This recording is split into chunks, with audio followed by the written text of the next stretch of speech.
relation between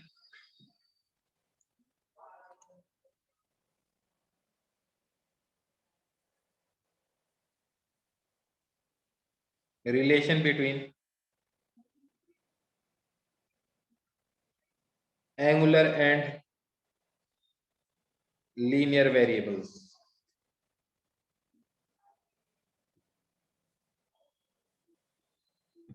angular और linear variables के बीच में अपन रिलेशन पढ़ेंगे। क्या बात समझ में ये नहीं है? पक्का? एक मिनट ठहरो।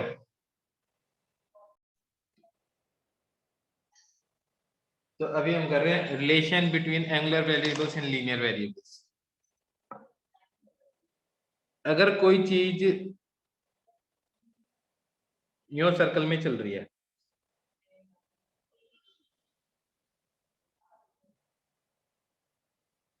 ये आर रेडियस है और ये एंगल डेल्टा थीटा है, ये आर्क लेंथ है।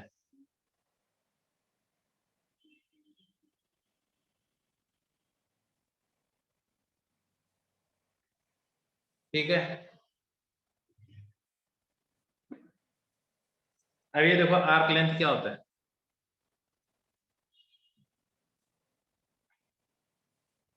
आर्क लेंथ है delta theta arc length upon radius. Delta theta किसके बराबर आ जाएगा? Arc length into radius. दोनों साइड को टाइम से डिवाइड कर दो। ये आर्क लेंथ अपॉन रेडियस क्या आएगा? स्पीड जिससे चल रहा है। और delta theta by delta T क्या आएगा? ओमेगा। हाँ या ना? तो v equal to omega r हो गया। अब ओमेगा क्या चीज है? ओमेगा अगर मान लो आप यहाँ पे हो, आप ये ऑब्जर्वर हो, एक कार यूं जा रही है, आपको आपकी गर्दन घुमानी पड़ेगी क्या इसको देखते रहने के लिए? जिस रेट से आप अपनी गर्दन घुमाओगे वही ओमेगा होगा उस चीज का। तो इस केस में अगर एक कार इधर जा रही है, आपको अपनी गर्दन घुमानी पड़ेगी क्या? नहीं घुमानी पड़ेगी ना। तो इस कार का ओमेगा क्या है? 0 है। आपको गर्दन कब घुमानी पड़ेगी? जब ये इधर जाए। दैट इज, अगर किसी चीज की वेलोसिटी मान लो इधर है तो इसके दो कंपोनेंट होंगे, एक तो v parallel to radius vector and v perpendicular to radius vector. हाँ या ना? तो जो गर्दन घुमानी पड़ रही है वो किसके कारण घुमानी पड़ रही है? परपेंडिकुलर कंपोनेंट के कारण। तो जो ओमेगा होगा ना वो किसके बराबर आएगा? v perpendicular upon r। Omega किसके बराबर आएगा? v perpendicular upon r। तो अगर कोई चीज सर्कल में चल रही है तो हर पॉइंट पे उस ऑब्जेक्ट की जो वेलोसिटी है वो r वेक्टर से क्या होगा? परपेंडिकुलर ही होगा। तो यहाँ पे भी v किसके बराबर आ जाएगा? या ओमेगा किसके बराबर आ जाएगा? v अपॉन r, क्योंकि यहाँ पे v परपेंडिकुलर v के बराबर ही है। तो v परपेंडिकुलर किसके बराबर आ जाएगा? ओमेगा r आ जाएगा। हाँ या ना? तो ओमेगा r से कौन सी वेलोसिटी आएगी? जो रेडियस वेक्टर के परपेंडिकुलर है। हाँ या ना? ओमेगा r से कौन सी वेलोसिटी आएगी?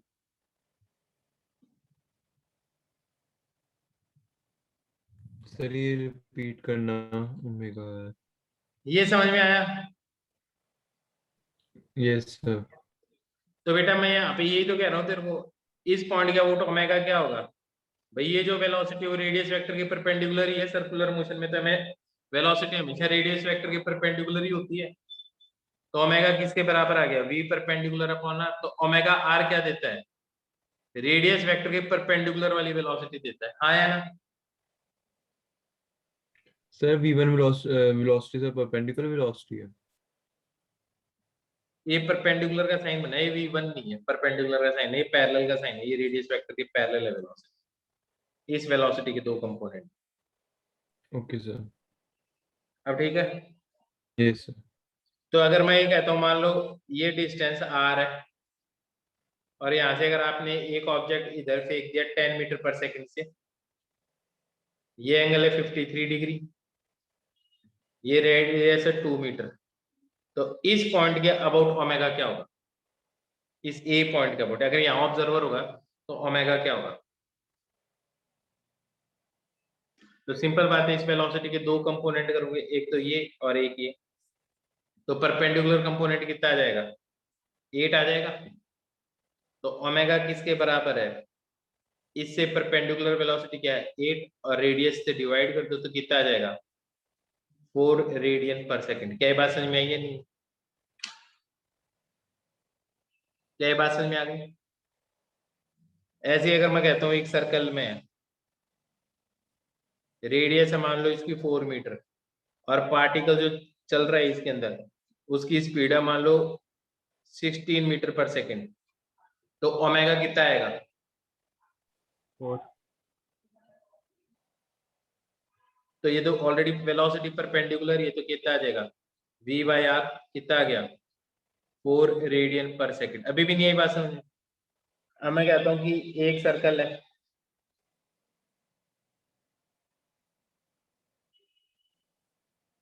ओमेगा है, मान लो ओमेगा की वैल्यू आ रही है 5 रेडियन पर सेकंड, और जो इसकी स्पीड है वो आ रही है 25, चलो 60 मीटर पर सेकंड। रेडियस बताओ कितनी होगी? सर 12। बिल्कुल सही बात है, रेडियस कितनी आ जाएगी? 12, क्योंकि तुम क्या कर रहे हो, v equal to omega r या omega equal to v by r, एक ही बात है। समझ में आ रही है मेरी बात? तो r क्या आ जाएगा? v by omega. v कितना है? 60, ये क्या है 5, तो कितना आ जाएगा? r कितना आ जाएगा? 12 मीटर। हाँ या ना? Yes sir.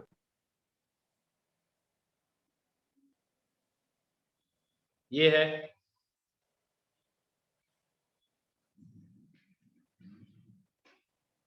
ओमेगा की वैल्यू मान लो 40 रेडियन पर सेकेंड, और r है मान लो 3 मीटर, तो v बताओ कितना आएगा?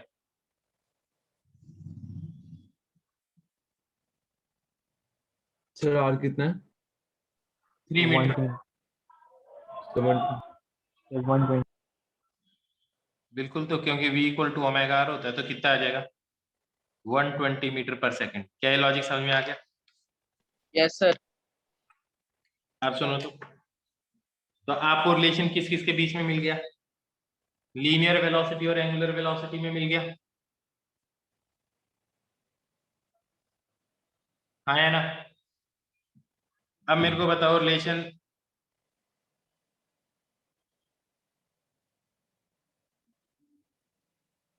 अब तुम्हें पता है v equal to omega r होता है, r तो कांस्टेंट है सर्कुलर मोशन में,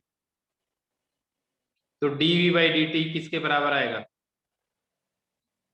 d ओमेगा बाई dt, और रेडियस तो कांस्टेंट ही है। ये क्या चीज है?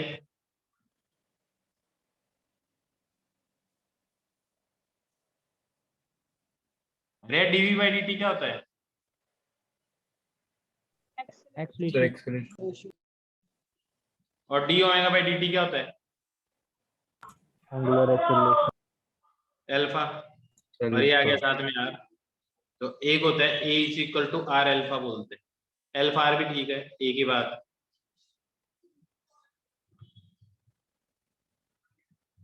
बोलो बात समझ में आई है नहीं आई? बात समझ में आई है नहीं आई? Yes sir. यस आगे सर। बढ़ो। Yes sir. तो एक बात और समझो फिर, जब एक्सेलरेशन होता है ना, तो दो टाइप का एक्सेलरेशन होता है। मेरी बात समझना तुम। अगर मान लो किसी चीज की वेलोसिटी इधर है और इसका एक्सेलरेशन इधर है, तो ये बताओ इसकी स्पीड चेंज होगी क्या? सर स्पीड, वेलोसिटी चेंज होगी। अरे स्पीड चेंज होगी क्या, मैं क्या पूछ रहा हूँ? No sir. तो ये वाला एक्सेलरेशन क्या चीज चेंज कर रहा है इसकी? Sir direction. रिपीट बहुत करना बढ़िया। repeat।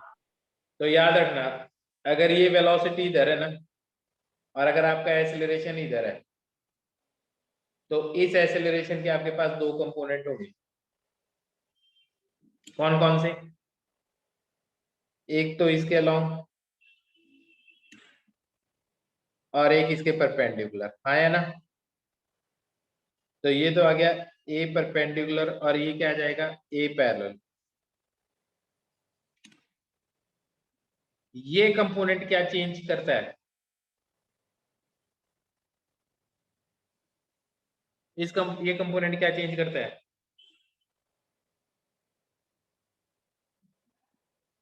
बोलो यार। Sir alpha. डायरेक्शन, हाँ या ना? Yes sir.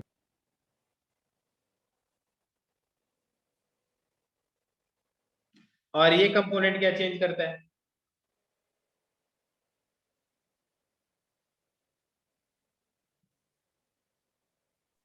Speed. स्पीड, बिल्कुल सही बात है।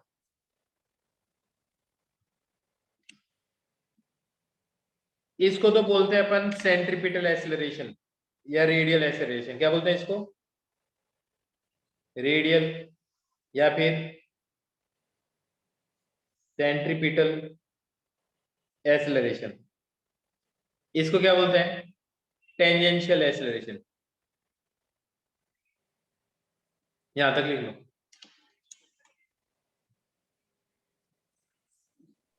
सर ये फिर से रिपीट कर दो। एक्सेलरेशन के दो कंपोनेंट होंगे, एक वेलोसिटी के अलोंग, एक वेलोसिटी के परपेंडिकुलर। परपेंडिकुलर कंपोनेंट क्या चेंज करता है? डायरेक्शन। और जो पैरेलल है, वेलोसिटी के पैरेलल कंपोनेंट है एक्सेलरेशन का, वो क्या चेंज करता है? स्पीड। बस हो गई बात खत्म। लिख लो, ये पूरा लिख लो। Okay sir.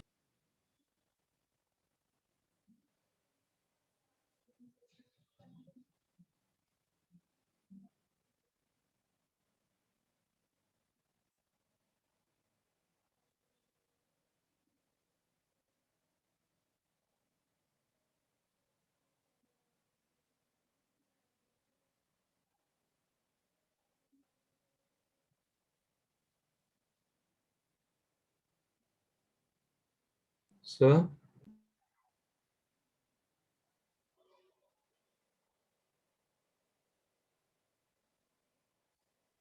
सर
अब सुनो नेक्स्ट। हाँ सर ये टॉप लेफ्ट पे क्या लिखा है? ये यस सर, बॉक्स में। dv बाई dt क्या होता है? एक्सेलरेशन। Yes sir. तो बस ये लिख दिया। d ओमेगा बाई dt क्या होता है? अल्फा और r। ठीक है, यस सर। अब सुनो ध्यान से।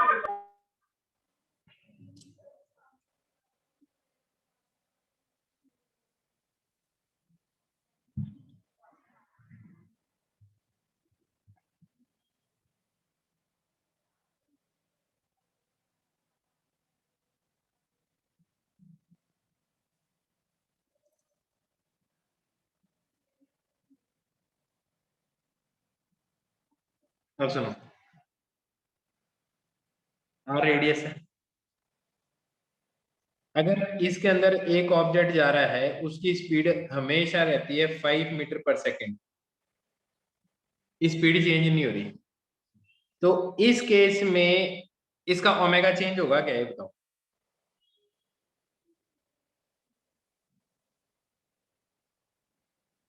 जाओ तो बेटा, इस केस में इसका ओमेगा चेंज होगा क्या? Yes sir. अच्छा, स्पीड कांस्टेंट है तो ओमेगा चेंज हो जाएगा तुम्हारे हिसाब से? सर डायरेक्शन चेंज हो रहा है। मैं डायरेक्शन का पूछ नहीं रहा, मैं पूछ क्या रहा हूँ तुमसे, ये बताओ फिर। मैं पूछ रहा हूँ अगर इसकी स्पीड कांस्टेंट है, हाँ या ना? Yes sir. तो अगर अगर इसकी स्पीड कांस्टेंट है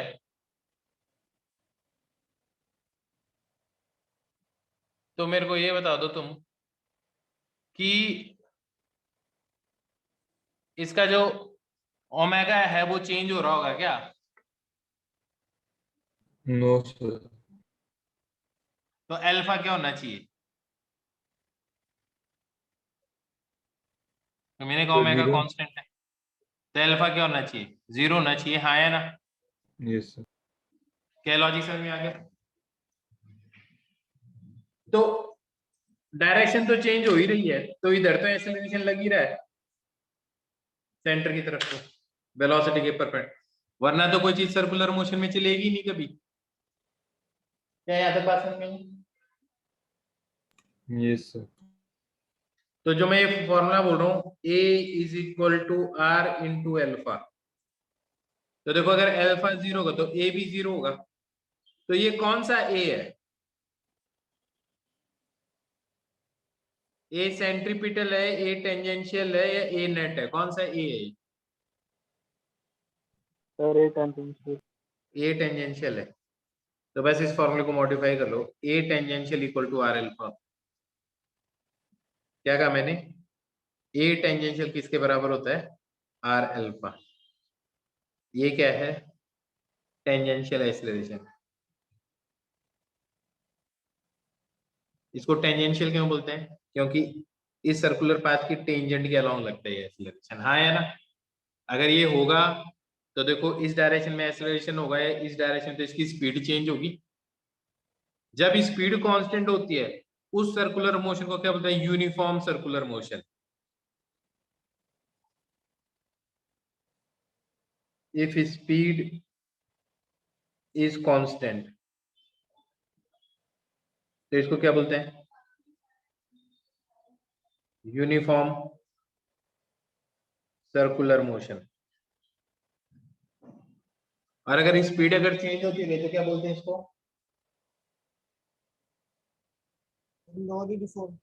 नॉन यूनिफॉर्म सर्कुलर मोशन। अब समझ में आ गया what is uniform circular motion and what is non uniform circular motion? बेटा जी बात समझ में आ गई है? Yes, sir. Yes, sir. तो लिख लो ये बात। तो ए टेंजेंशियल किसके बराबर आ गया? आर अल्फा के बराबर आ गया आपके पास।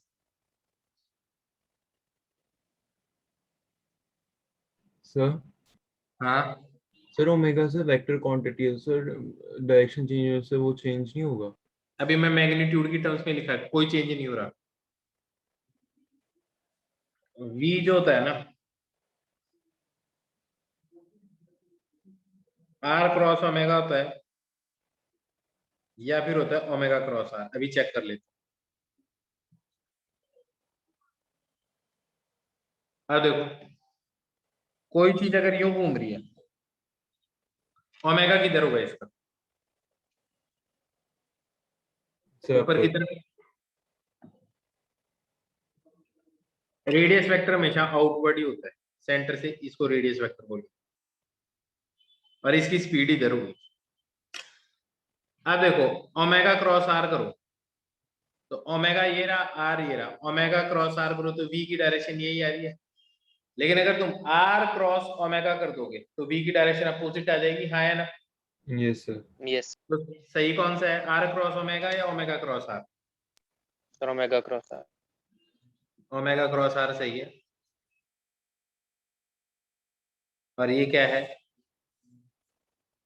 गलत है। अब समझ में आ गया? Yes sir.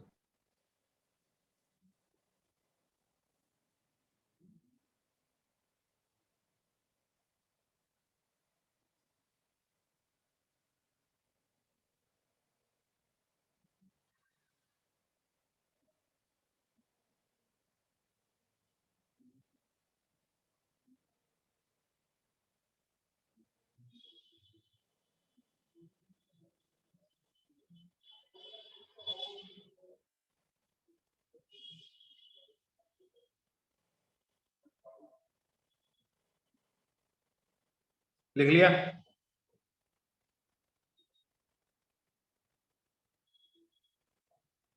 सर अब एक बार सेंट्रीपिटल एक्सीलरेशन के बारे में बता दे। तो टेंजेंशियल तो समझ में आई क्या?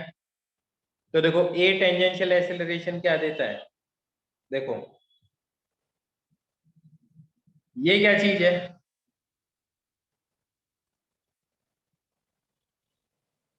ये क्या चीज है यार? नहीं बता किस चीज का सिंबल है? Velocity. Velocity. अब ये क्या चीज हो गई? Displacement. अरे स्पीड। तो rate of change of speed क्या देगा? Sir x. X. कौन सा एक्सीलरेशन? स्पीड कौन चेंज करता है? Tangential acceleration. Tangential acceleration. समझ में आ गई बात? Yes, sir. तो लिख लो ये बात, दिस इज टेंजेंशियल एक्सीलरेशन।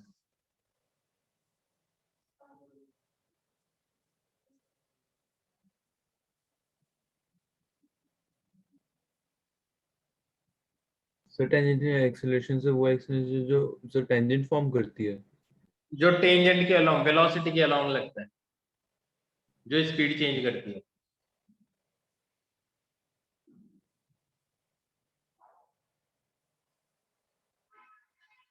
अब एक बार सेंट्रीपिटल एक्सीलरेशन का फॉर्मूला और देखिए। टेंजेंशियल का तो पता चल गया, सेंट्रीपिटल का फॉर्मूला देखते हैं।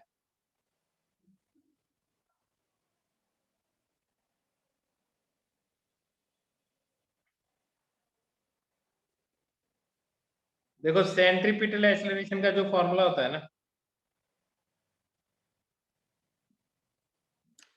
कोई ऑब्जेक्ट इधर चल रहा है, इस पॉइंट पे होगा तो ये एक्सीलरेशन इधर होगा, इस पॉइंट पे होगा तो ये इधर होगा, सेंटर की तरफ होगा, दैट इज वेलोसिटी के परपेंडिकुलर ही होगा।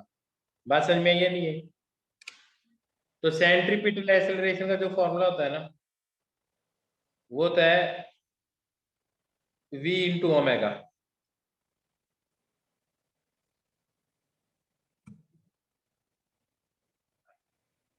अब देखो उसको कैसे सॉल्व कर सकते हैं।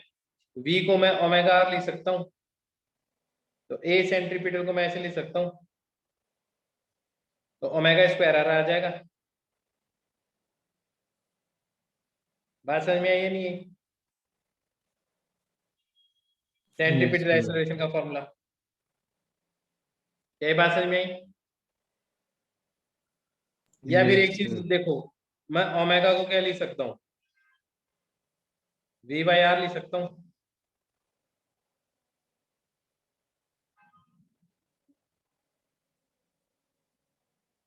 क्या बन जाएगा ये? तो सेंट्रीपिटल एक्सेलरेशन का फॉर्मूला क्या हो गया, या तो ओमेगा स्क्वायर आर आएगा या फिर क्या होगा, V स्क्वायर बाई आर आएगा, या फिर क्या बोलेगा, ओमेगा इंटू वी। ये सारी चीजें लिख लो।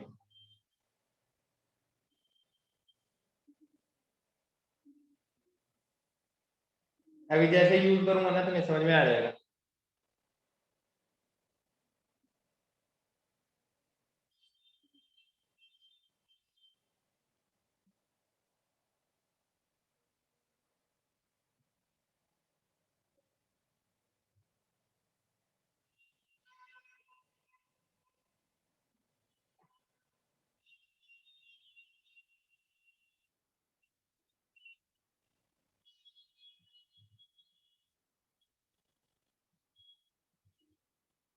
लिख लिया?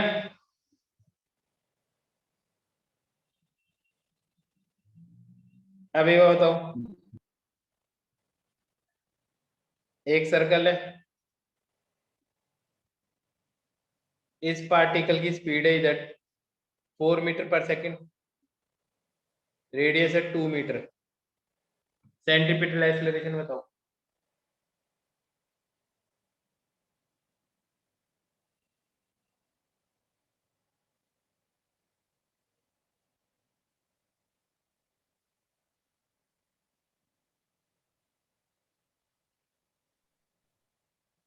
एट रेडियन पर सेकेंड स्क्वायर। रेडियन क्या होगा, मीटर पर सेकंड स्क्वायर होगा। यस अल्फा सर, तो जीरो है। मीटर पर सेकेंड स्क्वायर। क्या फॉर्मूला लगाओगे, V square by r. V square कितना है, कितना आ गया, ए टेंजेंशियल क्या है इस केस में,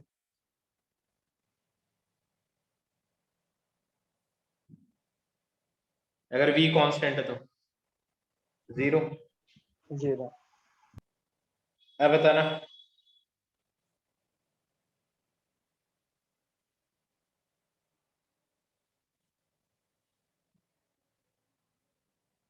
अब बताओ सेंट्रीपिटल एक्सेलरेशन कितना है।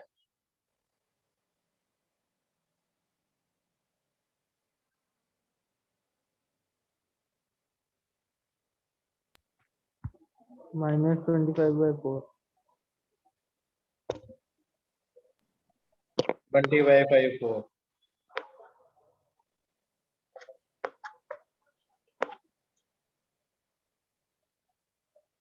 ओमेगा है मान लो 4 रेडियन पर सेकंड, और रेडियस है 2 मीटर। अब बताओ सेंट्रीपिटल एक्सेलरेशन क्या आएगा।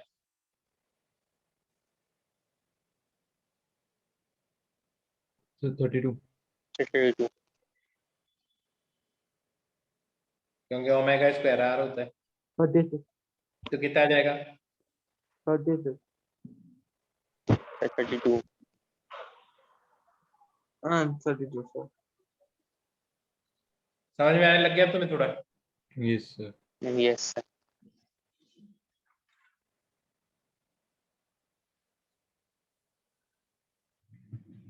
Sir, हाँ, sir second sheet दिखाना एक बार.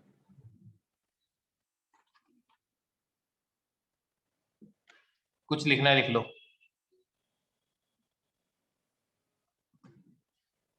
सर एक में पर शीट दिखाना। क्या, पर शीट दिखाना। समझ में नहीं आया क्या कहा। सर पर शीट दिखाना।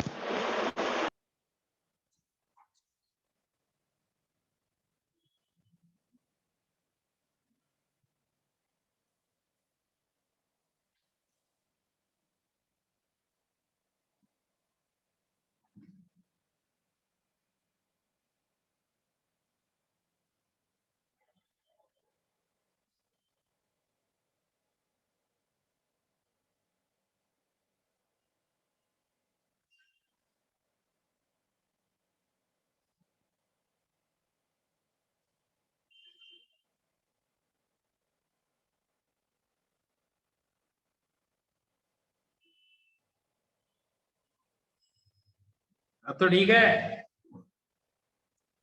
Yes sir. वापस Yes. भेजने के लिए नहीं बोलते, बस मंगाने के लिए। तुम भी आराम करते हो।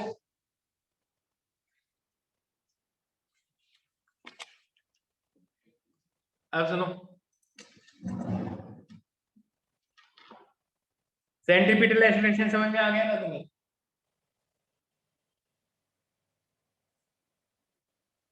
ये एक रॉड है,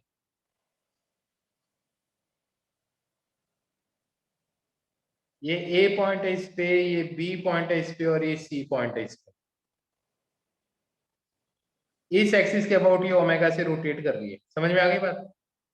दैट इज यू। सबसे ज्यादा सेंटीपिटल एक्सीलरेशन कौन से पॉइंट का होगा? सर बी का। C. C. ये फॉर्मूला लगाओगे ओमेगा स्क्वायर आर, हाँ है ना? यस देखो ओमेगा तो सबके लिए कांस्टेंट ही है, तो एक्सेलरेशन किसके प्रोपोर्शनल है? आर के। तो जिसकी रेडियस सबसे ज्यादा है उसका सबसे ज्यादा एक्सेलरेशन। तो सबसे ज्यादा एक्सेलरेशन किसका होगा? सी का। उसके बाद में किसका होगा? बी का। और उसके बाद में किसका होगा? ए का। आया ना? यस पक्का ये लॉजिक आ गया समझ में? अब मान लो इसी पॉइंट के अबाउट 3 पत्थर घूम रहे हैं, एक एरा, एक एरा, एक एरा। इसकी भी स्पीड v नॉट है, इसकी भी स्पीड v नॉट है, इसकी भी स्पीड v नॉट है। ये ए पत्थर, ये बी पत्थर, ये सी पत्थर, इस पॉइंट के अबाउट सबसे ज्यादा एक्सेलरेशन किसका होगा? Sir C. सी।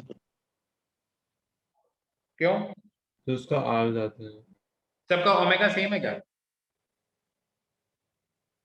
सब सारे पॉइंट्स की क्या चीज सेम है इस बार? Sir velocity. वेलोसिटी सेम है।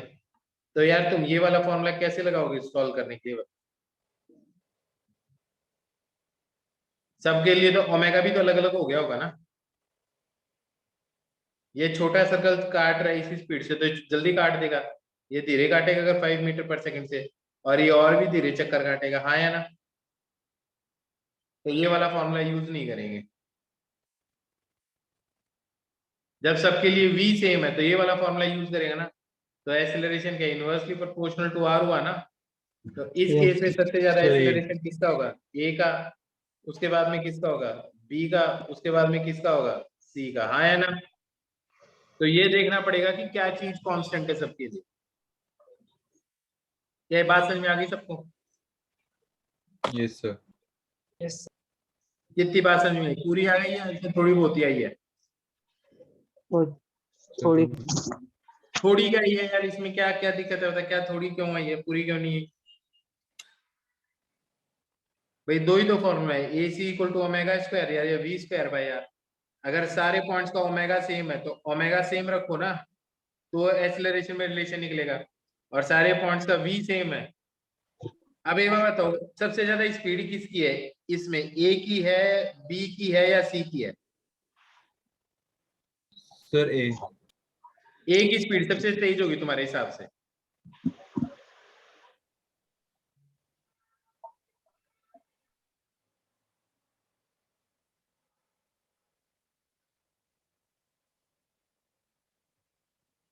बताओ यार, सिंपल पता है, v equal to no omega. Sir सी।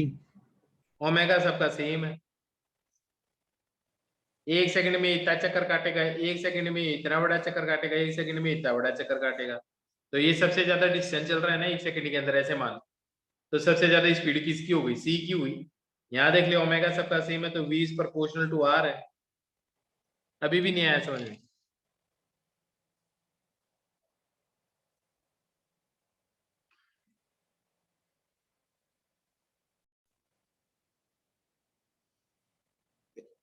एक m मास का सर, पत्थर 18 है, स्पीड सर, है 18 6, रेडियस है 2, सेंटीपिटल एक्सीलरेशन बताओ।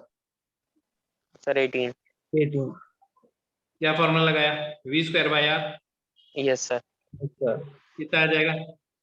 सर 18 मीटर पर सेकंड स्क्वायर। 18 मीटर पर सेकंड स्क्वायर। तो इस पे फोर्स कितना लग रहा होगा इधर? Sir 54 Newton. क्योंकि फोर्स किसके बराबर होगा, मास इनटू एक्सेलरेशन। कितना आ जाएगा, 54 न्यूटन। 54 न्यूटन। इस फोर्स को क्या बोलते हैं, जो फोर्स सेंट्रीपिटल एक्सेलरेशन प्रोवाइड करे उसे क्या बोलते हैं, centripetal force. Centripetal force. Simple बात है यार, हाँ या ना। Yes sir. तो सेंट्रीपिटल फोर्स क्या करती है, डायरेक्शन चेंज करती है, डायरेक्शन चेंज कर रही है ना इसकी हर मोमेंट पे, हाँ या ना। लेकिन स्पीड चेंज नहीं करती, हाँ या ना।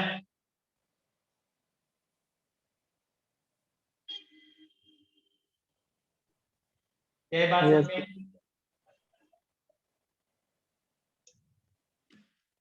हाँ बताओ मेरे को।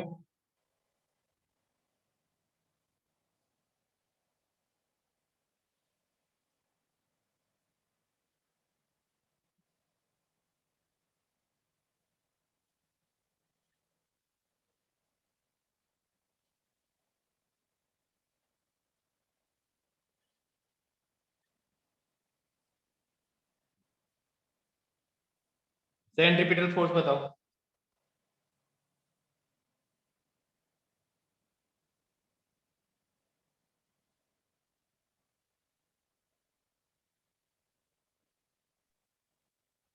Eight no sir. Sir 40। 20 40 newton आएगा। सेंट्रीपिटल एक्सीलरेशन 20 न्यूटन Yes, आ sir. रहा है और सेंट्रीपिटल फोर्स कितना आ रहा है, सर 40। 40 न्यूटन। बहुत बढ़िया। 40 Newton.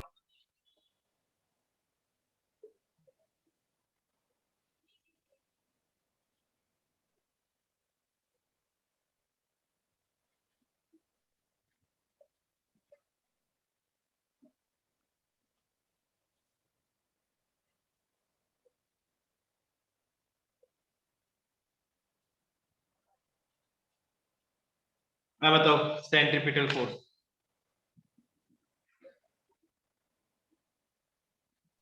60 Newton. 16 minute. Centripetal acceleration कितना आ रहा है, 12 सर 12। ओमेगा स्क्वायर आर करोगे, यस सर। ओमेगा स्क्वायर कितना आ गया 4, आर कितना है 3, तो सर 12 आ गया। 12 12 5 से 60, तो सेंट्रीपिटल फोर्स कितना हो जाएगा 60 60 न्यूटन। न्यूटन। अब समझ में आने लग गई ये बात, यस सर। Yes, sir. ठीक है।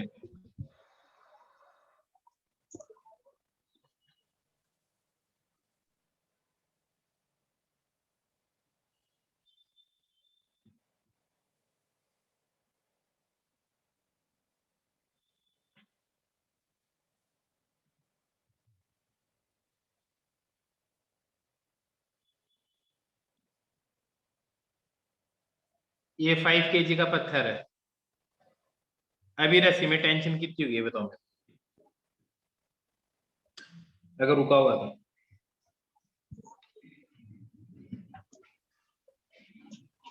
बताओ। 15। अभी रस्सी में टेंशन कितनी,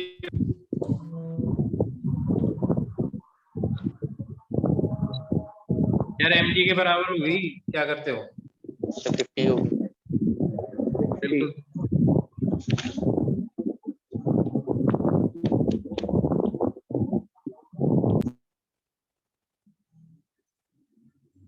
फिफ्टी न्यूटन होगी।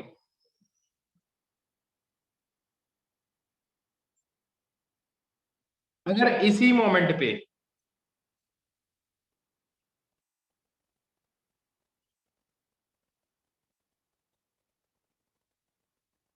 इसको ऊपर उठा के छोड़ दिया जाए और इस टाइम इसकी स्पीड हो जाए मान लो 4 मीटर पर सेकंड, और ये रस्सी की जो लेंथ है वो हो जाए 8 मीटर, अब बताओ टेंशन कितनी होगी,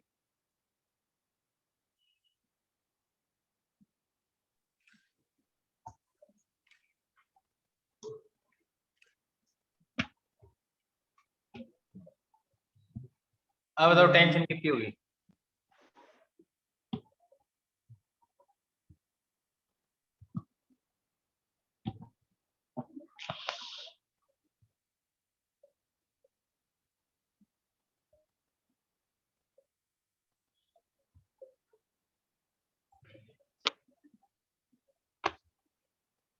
सिंपल है यार, सेंटीपिटल एक्सीलरेशन बताओ कितना आएगा इस केस में?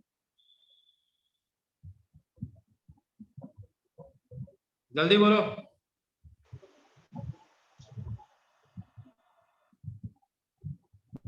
यही आएगा, तो इसका एक्सीलरेशन इधर है।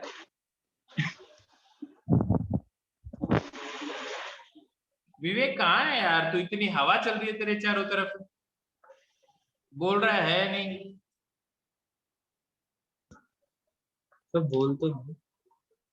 अब आई विवेक की आवाज। पहले तो ऐसे लग रहा है जहाँ पे वादियों में घूम रहा है। सर हवा बड़ी चल रही है बाहर। तो बेटा घर में बैठ के पढ़ना। सर घर में ही हूँ, बाहर से हवा चल रही है।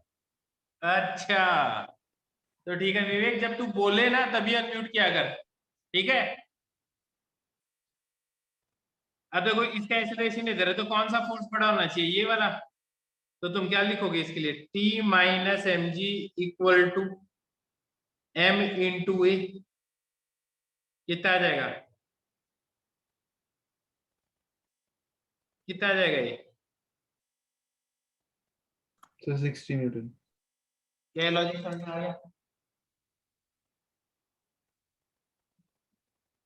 क्या लॉजिक समझ में आ गया? Yes sir. पक्का? अब सुनो,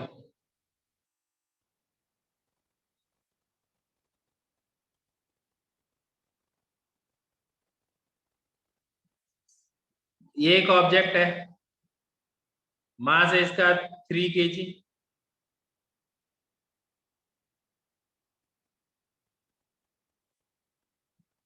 इधर इसकी जो वेलोसिटी है वो है 4 मीटर पर सेकेंड, रेडियस है 2 मीटर। सुनते जाना, अभी बात नहीं खत्म हुई। और इसकी जो स्पीड है ना वो हर 1 सेकेंड के अंदर चेंज होती जा रही है। That is dv by dt। मैं ऐसे लिख देता हूँ, speed is changing at a rate of 3 meter per second square। 3 metre पर second eight a rate 3 metre पर सेकेंड स्क्वायर ही लिखा है। अब बताओ सेंट्रीपिटल एक्सीलरेशन कितना है इसका?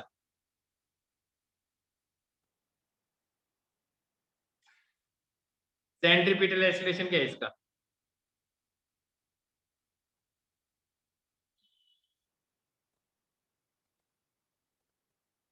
Centripetal acceleration v square by r। 8 हो गया। 8 मीटर पर सेकंड। सर 8 मीटर पर सेकेंड वो आगे। और टेंजेंशियल एक्सीलरेशन कितना है इसका? यही तो लिखा हुआ है, स्पीड जिस रेट से चेंज हो रही है वो टेंजेंशियल एक्सीलरेशन होता है। तो सेंट्रीपिटल फोर्स कितना होगा इसका?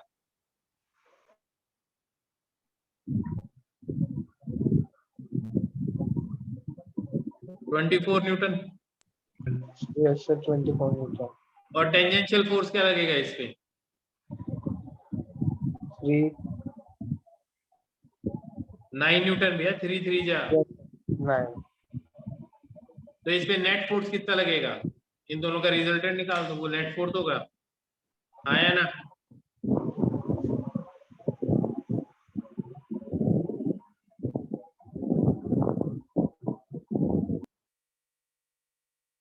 तो एफ नेट किसके बराबर आएगा? 24 का स्क्वायर प्लस 9 का square under root.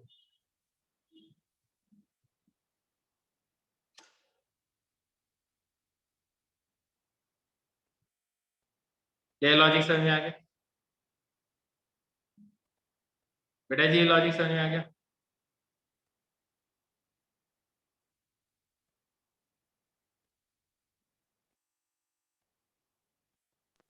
Yes sir. चलो ठीक है, आज के लिए इतना ही काफी है। ठीक है, एक बार देख लेना, HCV से पढ़ लेना ये चैप्टर। ओके बच्चों, बाय।